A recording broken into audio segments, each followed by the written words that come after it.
ঢাকার অভিজাত এলাকার নামিদামি এক ইংলিশ মিডিয়াম স্কুল। গেটের বাইরে পাজারো আর ল্যান্ড ক্রুজার গাড়ির দীর্ঘ সারি।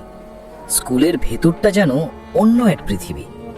এসির ঠান্ডা বাতাস, করিডোরে দামি পারফিউমের সুবাস আর ছাত্রছাত্রীদের মুখে অনর্গল ইংরেজি বুলি।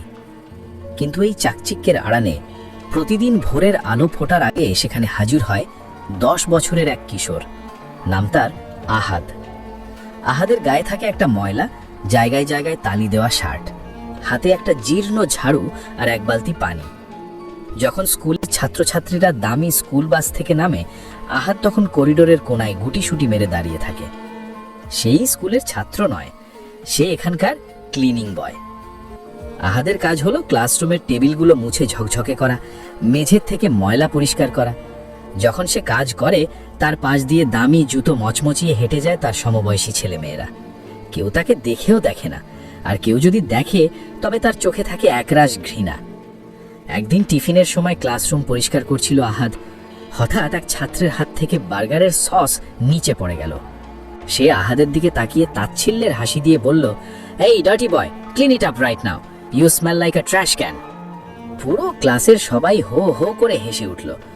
আহাদ কিছুই বলল না। তার মাথা সবসময় নিচু থাকে। সে জানে তার মতো অনাথের কোনো প্রতিবাদ করার অধিকার নেই। তার বাবা মা কিন ছিল সে জানে না। শহরের ফুটপাতে আর বস্তিতে অবহেলায় বেড়ে ওঠা আহাদের কাছে এই অপমানগুলো এখন অনেকটা সয়ে গেছে। কিন্তু মানুষের শরীরের গভীরে যেমন একটা আত্মা থাকে, আহাদের শরীরের গভীরেও একটা স্বপ্ন ছিল। আহাদ যখন টেবিল পরিষ্কার করে, তখন সে কান খাড়া করে শোনে টিচাররা কি পড়াচ্ছেন। ছাত্রছাত্রীরা যখন নিজেদের মধ্যে ইংরেজিতে কথা বলে, আহাদ তখন মুগ্ধ হয়ে তাকিয়ে থাকে। তার মনে হয় এই ভাষাটা যেন একটা সুর। রাতে যখন স্কুল ছুটি হয়ে যায়, তখন আহাদ তার জমানো কয়েকটা টাকা দিয়ে কেনা এক টুকরো সাবান দিয়ে হাত মুখ ধুয়ে নিজের ঝুপড়ি ঘরে ফেরে। সেই ঘরের এক কোণায় পড়ে আছে একটা ভাঙা আয়না। আহাদ সেই আয়নার সামনে গিয়ে দাঁড়ায়। সেদিন স্কুলে শোনা কোনো একটা ইংরেজি শব্দ মনে করার চেষ্টা করে সে। আয়নার দিকে তাকিয়ে ভাঙা ভাঙা গলায় বলার চেষ্টা করে, good morning, how are you?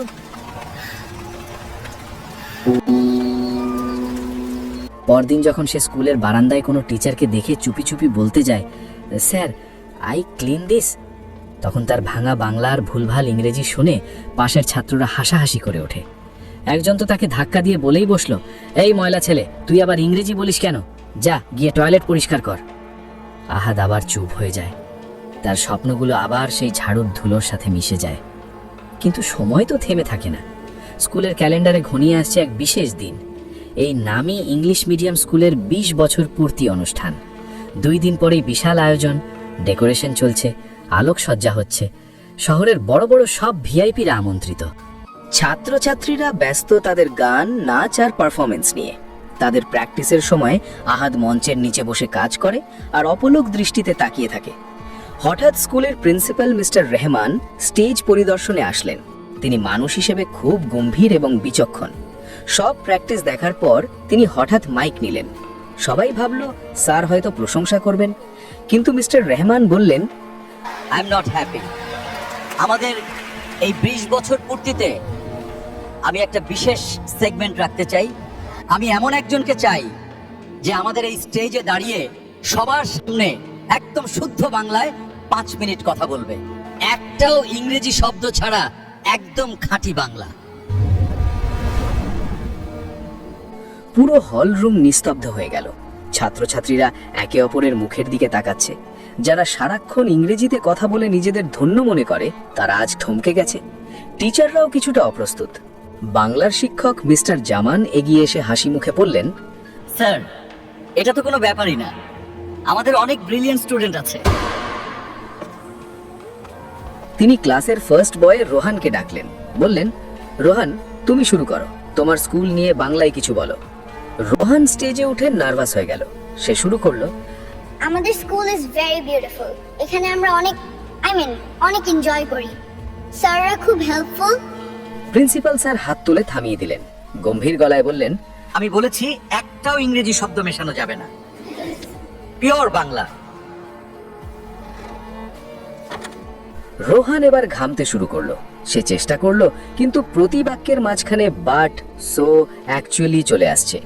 একে একে স্কুলের সব টপারদের ডাকা হলো, কেউ পারল না। আধুনিকতার ভিড়ে তারা তাদের মাতৃভাষাকে শুদ্ধভাবে বলতেই ভুলে গেছে। বাংলায় কথা বলতে গেলে তারা যেন তোতলা হয়ে যায়। রাত ঘনিয়ে এলো। কাল সকালে অনুষ্ঠান। প্রিন্সিপাল তার রুমে মাথা নিচু করে বসে আছেন। তার সামনে স্কুলের সিনিয়র টিচাররা দাঁড়িয়ে। লাজবাব!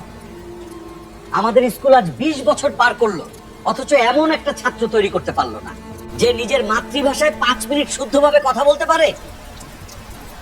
আগামীকাল যদি স্টেজে আমাদের ভাষাকে আমরা অপমান করি, তবে এই শিক্ষার কি মূল্য? বাইরে তখন বৃষ্টি পড়ছে। স্কুলের বারান্দা ঝাড়ু দিচ্ছিল আহাদ। সে দরজার আড়ালে দাঁড়িয়ে সব শুনছিল। তার বুকটা ধক করে উঠল। ছোটবেলা থেকে সে বই পড়ার সুযোগ পায়নি, কিন্তু রাস্তাঘাটে পড়ে থাকা খবরের কাগজ কুড়িয়ে সে বাংলা পড়া শিখেছে। সে জানে শব্দের মায়া। হঠাৎ এক অভাবনীয় ঘটনা ঘটল। আহাদ সাহস করে প্রিন্সিপালের রুমের দরজায় নক করল। সবাই অবাক হয়ে তাকালো। ঝাড়ু হাতে ময়লা কাপড়ের একটা ছেলে এখানে কেন? আহাদ নিচু স্বরে বলল, স্যার, আমি কি কাল কিছু বলবো? আমি চেষ্টা করতে পারি। পুরো রুমে হাসির রোল পড়ে গেল। বাংলার শিক্ষক তাকে ধমক দিয়ে বললেন, তোর সাহস তো কম না, আমরাই পারছি না, আর তুই আসছিস এখানে তামাশা করতে? যা এখানে থেকে। কিন্তু প্রিন্সিপাল মিস্টার রহমান সবার দিকে হাত তুলে থামতে বললেন। তিনি আহাদের চোখের দিকে তাকালেন। সেখানে এক অদ্ভুত দৃঢ়তা। প্রিন্সিপাল বললেন, বাকিরা যখন পারছে না, তখন ওকে একটা সুযোগ দিলে ক্ষতি কি? এই ছেলেই হয়তো আমাদের লজ্জা বাঁচাবে, অথবা আমাদের ডোবাবে। আমি এই রিস্ক নিতে চাই। শিক্ষকরা হাসাহাসি করতে লাগলেন। তাদের চোখে আহাদ কেবল একজন নগণ্য ঝাড়ুদার। কিন্তু তারা জানতেন না, এই ছেলেটি আয়নার সামনে দাঁড়িয়ে প্রতি রাতে শুধু ইংরেজি শেখেনি, সে নিজের অস্তিত্বকেও ঝালিয়ে নিয়েছে। রাত পোহালেই অনুষ্ঠান। কি হবে কাল সকালে? আহাদ কি পারবে হাজার হাজার মানুষের সামনে তার ভাঙা সাহসকে জোড়া দিয়ে দাঁড়াতে, নাকি সবার সামনে আরো একবার অপদস্থ হয়ে স্কুলের মুখ ডুবিয়ে দেবে? পরদিন সকাল। স্কুলের গেট দিয়ে যখন একের পর এক বিলাসীবহুল গাড়ি ঢুকছে, তখন আহাদের চোখে ঘুম নেই। সারা রাত সে একটা শব্দ উচ্চারণ করেনি, শুধু তার সেই ভাঙা আয়নাটার সামনে ঠাঁই দাঁড়িয়েছিল। স্কুলের অডিটোরিয়াম আজ কোণের মতো সেজেছে। দামি দামি ঝাড় লণ্ঠন, লাল গালিচা, আর মঞ্চের ওপর বিশাল স্ক্রিন লেখা, সেলিব্রেটিং 20 ইয়ার্স অফ এক্সেলেন্স। শহরের মেয়র, বড় বড় ব্যবসায়ী আর নামী সাংবাদিকরা সামনের সারিতে বসা। সবার মনে এক উৎসবের আমেজ। কিন্তু ব্যাক স্টেজে যেন ঝড়ের আগের নিস্তব্ধতা। প্রিন্সিপাল মিস্টার রহমান তার পিয়নকে ডেকে বললেন, আহাদকে নিয়ে এসো, ওর জন্য রাখা নতুন জামাটা ওকে পরতে দাও। 15 মিনিট পর, যখন আহাদ সেই নতুন সাদা শার্ট আর নীল প্যান্ট পরে বেরিয়ে গেল, তাকে চেনার উপায় নেই। তার সেই রুক্ষ চুলগুলো সুন্দর করে আঁচড়ে দেওয়া হয়েছে, কিন্তু পোশাক বদলালেও আহাদের সেই চোখ মুখের ভয়টা কাটেনি। সে কাঁপছে। তার হাতে এখনো সেই খসখসে ভাব, যা হাজারো মেঝে পরিষ্কার করার চিহ্ন বহন করছে। শিক্ষক লাউঞ্জে কানাঘুষো শুরু হয়ে গেছে। একজন টিচার হাসতে হাসতে বললেন, স্যার কি সত্যই পাগল হয়ে গেলেন? এই টোকাই ছেলেটাকে তুলবেন স্টেজে? সে তো বাংলার ব ঠিক মতো বলতে পারবে না। স্কুলের মান সম্মান সব আজ শেষ। ছাত্রদের মধ্যে রোহান আর তার বন্ধুরা হাসাহাসি করছে। দেখিস, ওই স্টেজে উঠে যায় তো ঝাড়ু দেওয়ার কথা বলে ফেলবে। স্যার, ময়লা পরিষ্কার করব। অনুষ্ঠান শুরু হলো। নাচ, গান আর চমৎকার সব ইংরেজি বিতর্কের পর মিস্টার রহমান মঞ্চে উঠলেন। তার কণ্ঠস্বর আজ একটু বেশি গম্ভীর। সম্মানিত সুধী, আমাদের ছাত্রছাত্রীরা আজ প্রমাণ করেছে তারা আন্তর্জাতিক মানের শিক্ষায় শিক্ষিত। কিন্তু আজ আমাদের 20 বছর পূর্তিতে আমি এমন একজনকে আপনাদের সামনে আনব, যে আমাদের মনে করিয়ে দেবে আমাদের শেকড় কোথায়, আমাদের মাতৃভাষা বাংলার শক্তি কতটুকু। দর্শক সারিতে কৌতূহল। সবাই ভাবছে নিশ্চয়ই কোনো বড় সাহিত্যিক বা নামী কেউ আসবে। মিস্টার রহমান ঘোষণা করলেন, আমি মঞ্চে আমন্ত্রণ জানাচ্ছি আহাদকে। আহাদ যখন মঞ্চের সিঁড়িতে পা রাখল, অডিটোরিয়ামে এক অদ্ভুত নীরবতা নেমে এলো। সবাই সবার মুখের দিকে তাকাচ্ছে, একে অপরকে জিজ্ঞেস করছে, কে এই ছেলে? একে তো আগে কখনো দেখিনি। হঠাৎ পেছনের সারি থেকে এক ছাত্র চেঁচিয়ে উঠল, আরে এটা তো সেই ঝাড়ুদার আহাদ। সাথে সাথে পুরো হলে হাসির রোল পড়ে গেল। হাসতে হাসতে কেউ কেউ তো চেয়ার থেকে পড়ে যাওয়ার উপক্রম। দামি পোশাকে সজ্জিত মায়েরা তাদের সন্তানদের কানে কানে বলছে, দেখলে তো, পড়াশুনো না করলে ওই স্তরেই থাকতে হয়, এখন নাটক করতে এসেছে স্টেজে। আহাদ মাইক্রোফোনের সামনে গিয়ে দাঁড়ালো। তার সামনে হাজার হাজার মানুষের ঘৃণা আর উপহাস ভরা চোখ। স্পটলাইটের তীব্র আলোয় তার চোখের পাতা কাঁপছে। সে একবার নিচে থাকা মিস্টার রেহমানের দিকে তাকালো। প্রিন্সিপাল মৃদু হেসে তাকে মাথা নেড়ে ভরসা দিলেন। আহাদ কাঁপা হাতে মাইক্রোফোনটা ধরল। প্রথমে তার গলা দিয়ে কোনো শব্দ বেরোচ্ছিল না। সে মুখ খুলল, আসলে আবারও হাসির শব্দ। নিচ থেকে কেউ একজন চিৎকার করে বলল, এই ছেলে, বাসায় গিয়ে ঝাড়ু দে, স্টেজ তোর জন্য না। আহাদ চোখ বন্ধ করল। তার মনে পড়ল সেই ভাঙা আয়নাটার কথা, মনে পড়ল সেই বৃষ্টির রাতের কথা, যখন সে ডাস্টবিন থেকে কুড়িয়ে পাওয়া ছেঁড়া বই পড়ে বাংলা শব্দ আয়ত্ত করেছিল। সে মনে মনে ভাবল, আজ যদি আমি হেরে যাই তবে আমাদের ভাষাও হেরে যাবে। হঠাৎ আহাদের মেরুদণ্ড সোজা হয়ে গেল। সে চোখ খুলল। এবার তার চোখের সেই ভয় উধাও, সেখানে জ্বলছে এক অনন্য তেজ। সে শুরু করলো, শুভ সকাল। আজ এই আলোকিত মঞ্চে দাঁড়িয়ে আমি কোনো ইংরেজি বুলি আওড়াতে আসিনি। আমি এসেছি সেই মাটির ঘ্রাণ নিয়ে, যে মাটি আমাদের জন্ম দিয়েছে। আপনারা যারা আজ এখানে দামি পোশাকে বসে আছেন, আপনাদের কি মনে পড়ে শেষ কবে আপনারা কোনো ইংরেজি শব্দ ছাড়া নিজের মায়ের সাথে কথা বলেছিলেন? পুরো হল রুম যেন পাথর হয়ে গেল। আহাদের কণ্ঠস্বর ছিল মেঘের গর্জনের মতো পরিষ্কার এবং শুদ্ধ। তার প্রতিটি উচ্চারণ ছিল হীরের মতো ঝকঝকে। এমন শুদ্ধ বাংলা এই শহরের মানুষ খুব কম শুনেছে। সে বলতে লাগলো বাংলার রূপ, বাংলার সংগ্রাম আর ২১-এর ইতিহাস নিয়ে। তার প্রতিটি বাক্যে ছিল এক অদ্ভুত জাদু। যারা একটু আগে হাসছিল তাদের চোখ এখন বিস্ময়ে ছানা বড়া। তারা বিশ্বাসই করতে পারছে না যে এই ছেলেটি স্কুলে ঝাড়ু দেয়। বাংলার কথা বলতে বলতে আহাদ হঠাৎ থামল। 10 সেকেন্ডের নীরবতা। তারপর সে এক অদ্ভুত হাসি দিল। এবার সে যা করলো তা কেউ স্বপ্নেও ভাবেনি। আহাদ সরাসরি ক্যামেরার দিকে তাকিয়ে ব্রিটিশ অ্যাকসেন্টে অনর্গল ইংরেজিতে বলতে শুরু করলো, Good evening. Tonight, I want to discuss the future of our education system. And for those who thought a cleaner couldn't master the language of the royals, let me tell you, knowledge has no hierarchy. Language is a bridge, not a barrier to look down on others. স্তব্ধ। গোটা হল রুমের কয়েক হাজার মানুষ যেন নিঃশ্বাস নিতে ভুলে গেছে। একজন 10 বছরের কিশোর যে কিনা স্কুলের মেঝে পরিষ্কার করে, সে একদিকে যেমন বিদ্যাসাগরের মতো শুদ্ধ বাংলা বলছে, আবার পরক্ষণেই শেক্সপিয়ারের মতো নিখুঁত ইংরেজিতে চড় মারছে সমাজের অহংকারে। মঞ্চের নিচে বসা মেয়র সাহেব দাঁড়িয়ে পড়লেন। প্রিন্সিপাল মিস্টার রেহমানের চোখে তখন আনন্দের জল। রোহান আর তার বন্ধুদের মাথা লজ্জায় নিচু হয়ে গেছে। আহাদ তার বক্তব্য শেষ করলো এই বলে, আমি আপনাদের ক্লাসের ফার্স্ট বয় হতে পারিনি ঠিকই, কিন্তু আমি এই স্কুলের প্রতিটি ধূলিকণাকে চিনি। আমি শিখেছি বই থেকে নয়, আমি শিখেছি জীবন থেকে। পুরো অডিটোরিয়াম ফেটে পড়ল করতালিতে। টানা 5 মিনিট ধরে সবাই দাঁড়িয়ে সম্মান, স্ট্যান্ডিং ওভেশন জানান এই ছোট্ট জাদুকরকে। অনুষ্ঠান শেষে মিস্টার রেহমান মঞ্চে উঠে আসলেন। তিনি আহাদের হাত ধরে মাইক্রোফোনে ঘোষণা করলেন, আজ থেকে আহাদ আর এই স্কুলের কর্মী নয়, আজ থেকে সে এই স্কুলের ছাত্র। তার পড়াশোনার 100% খরচ, তার থাকা খাওয়া সব দায়িত্ব এই স্কুলের। আমি চাই 10 বছর পর এই ছেলেটি যেন এই দেশের মুখ উজ্জ্বল করে। আহাদ কাঁদছিল, কিন্তু এই কান্না দুঃখের নয়, এই কান্না বিজয়ের। কিন্তু গল্পটা এখানেই শেষ নয়, এটা তো ছিল কেবল শুরু।